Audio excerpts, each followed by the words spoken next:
Nələr gəlib, nələr Toyelmenə. Bir dənə zamokli model göstərəcəm, babaratnikli. Bir dənə gözəlliyə bax qardaş. Parçası Eugene. Buna bax, arxasına bir dənə bax. Qolun üstünün işləməsinə bir dənə bax. Gözəllik daha. Qiymətini deyəcəm sonunda. Bir dənə xahiş edirəm, amma maksimum ekranı bəyənin və yorum yazın. Qiymət deyəndə yorum yazmırsınız. Məcbur qalıb qiymət demirik. Bax gördünüz? Rəngləri var, özü də qabağı bax. Knopka inandı.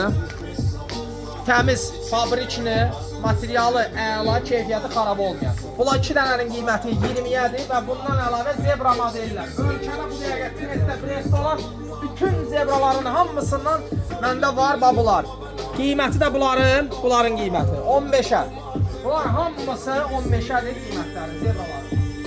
Bundan əlavə mağazamızda qısa qollar başlayır 2 ədəd 15-dən, yəni 7,5-dan üzü yuxarı, ən bahalısı 28-dədir. Ən bahalısı 28-dədir. Yüzlərlə qısa qol çeşidlərimiz var. Bax bura bax. Nə çeşid axtarsan hamısını Toyelmen'də tapacaqsan. Dur gəl Toyelmen'ə.